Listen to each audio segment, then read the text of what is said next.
Hello YouTube and welcome back to the channel. We've got not one but two Triumph Spitfire gearboxes that need to be rebuilt. We've already done a video on rebuilding an overdrive Spitfire box, which these are, but the difference is these have not been in a running car in decades. One of them is frozen solid. I have no idea what we're going to find when we get inside, so it's really just, you're going to be as surprised as I am in terms of what we find. So let's open them up and see what we've got.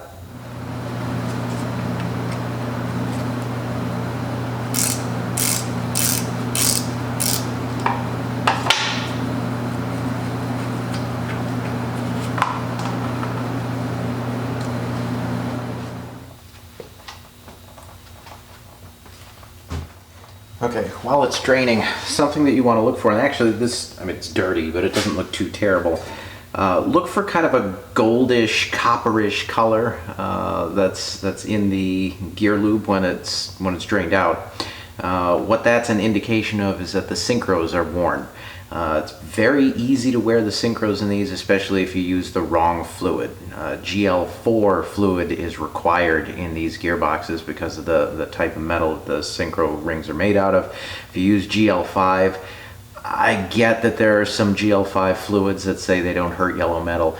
You don't need to use those. GL4 fluid is still readily available. You can pick it up. I use MT90 in my transmissions, so it should be fine. But the fact that we see just one color, even though it's dirty, that's a very positive sign. It's usually kind of obvious. Like I said, it'll be kind of a gold or a brown color. Oh my god, that's gross. Yeah, it shouldn't be doing that. Like a couple of drips, but you've clearly got sediment that's falling out with this. So I can't wait to get inside. But some of it could be gasket sealant. You can see the blue silicone sealant around here. The only way that happens on the outside is if you've got the same thing on the inside. So I'm expecting when we take this apart, you're going to see a whole bunch of crappy gasket sealant on the inside. That's obviously not good for the transmission. I think that's what we're seeing draining out. All right, start by taking this apart.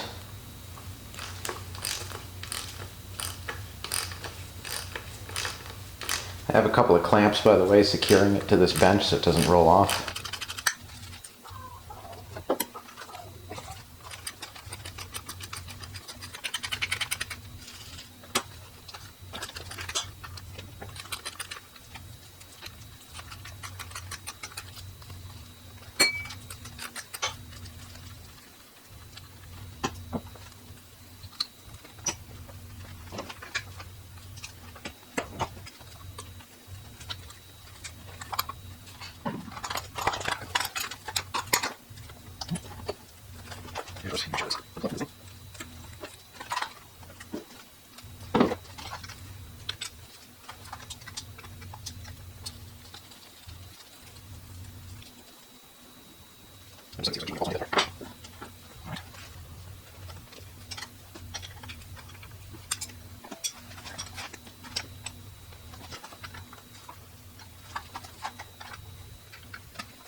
It's really helpful to have an impact to do that. You don't need it, you just need something to hold the transmission as you rotate the bolts.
So right away, we've got a problem here in that third gear should not be moving that much on the shaft. So one of the washers is either disintegrated, was never put in, something. Yeah, that ain't good. Okay.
I guess I'm not sure how much of this is pieces of something. It's breaking apart really easily, but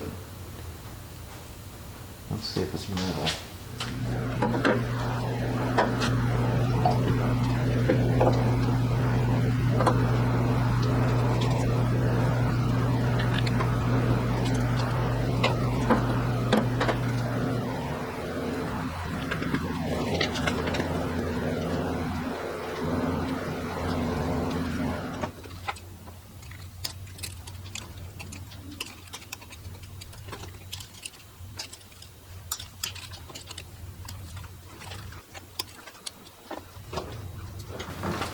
First order of business here is to get a screwdriver and kind of twist it so that it's underneath. Oh, almost had it. And then walk it around and kind of pry up as you do it.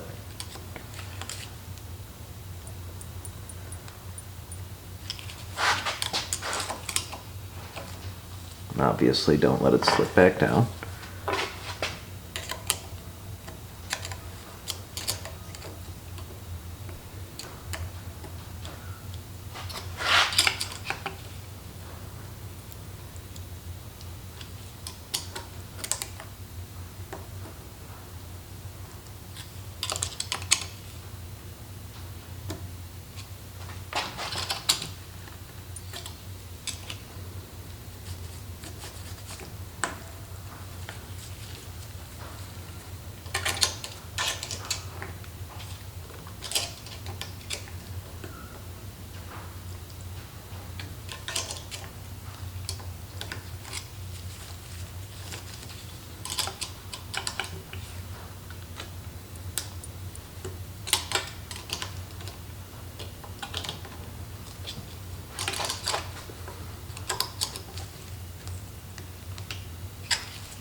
That's not good.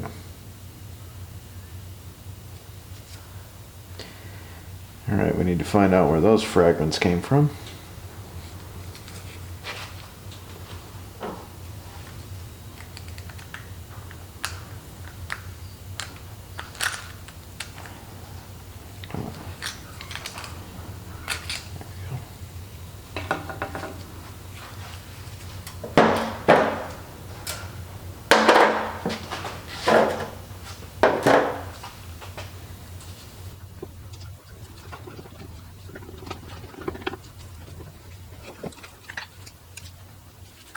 I think I'm probably going to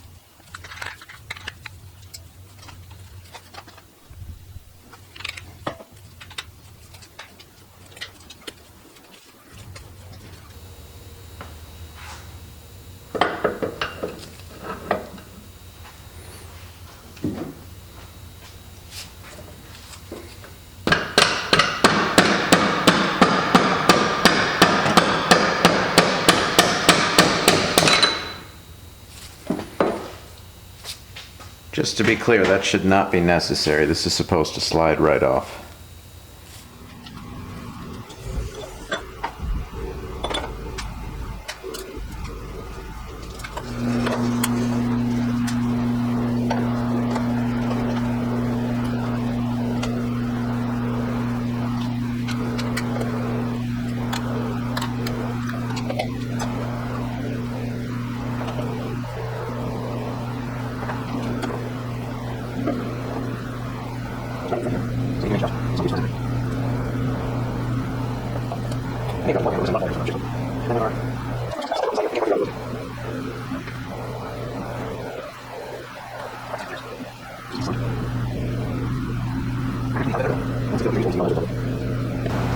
This goes to the back.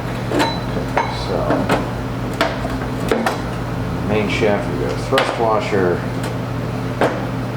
the first gear, synchro ring, shifting hub, synchro ring, second gear, complete with metal shaping, second gear bush, third gear, it's the washer, the outside, circlip that holds it in. And we've got our synchro ring, shifting hub, synchro ring, and then it goes into the input shaft, which we're going to want a new bearing, I feel like, on this. We'll see how it is after it gets cleaned up. These are just bits of brass there, that's okay. A little bit of rust on the gears. We'll see if that cleans up, but could probably still be used, I would guess.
Key, make sure that there is enough space that you're not hurting the teeth on the input shaft, and make sure that you use a soft-faced hammer so you don't damage anything. Alright, so what I've found, most of this looks okay-ish. I believe that where a lot of the metal shavings were coming from is from reverse gear, and where it meets, make sure we gotta keep all our ball bearings in one place, there we go. Okay, I'm pretty confident, judging by the edge of this, that our metal shavings were coming from sort of slamming the car into reverse, probably while it was still moving. Reverse gear is a bit chewed up, and so we're probably going to end up wanting a replacement for that. The other thing that I found, if you notice, there was a lot of slop on second and third gear. And here's third gear, and each of these is supposed to fit on a bushing like that. And there is a very tight tolerance. I think it's just a few thousandths that the bush can slide. I'm sorry, that the gear should be able to slide back and forth on the bush, because there will be a washer on this end, washer on that end. So it's only going to be allowed to slide back and forth a very little bit. And this is exaggerated, but the bush is going to be slightly bigger than the gear, which will allow it to do that. Okay. There's supposed to be a washer in the middle, and then second gear, which has this clever little top hat bush. The trouble is, I don't know how well you can see it, but there's a step down to the bush, which means that there's actually quite a bit of space. It's not even just a few thousandths. It's probably 30 or 40 thousandths, I would guess, that this bush is not big enough. The whole gear set is moving up and down a little bit. Let me show you. The main shaft itself, this way. Bush number 1, bush number 2. This little slot here, which maybe you can see is where the circlip goes. And I don't have to put the circlip in to show you. Look at the amount of space that everything is allowed to slide back and forth. Even just ballparking it, like, that ain't right. So somebody has assembled this using pieces that don't belong in this gearbox. That's probably why we found metal shavings and things not working right. Now, I've cleaned all of this, and even the spots where we saw some rust, that actually wiped off. So I think somehow, thankfully, the gears are actually going to be okay. I'm guessing they put it together and couldn't get it to work right, so it came right back out of the car. So thankfully it hasn't seemed to have messed anything up. That explains why the lay shaft is in good shape. If I were them, having done the rebuild, I probably would have replaced the main shaft. Again, it's a little chewed up down here. I could feel that with my thumb, so we're going to get a replacement of those too. But yeah, that's it. So I have another gearbox. I am going to open that one up and disassemble it, and let's see if I can, between the two of them, make one good one.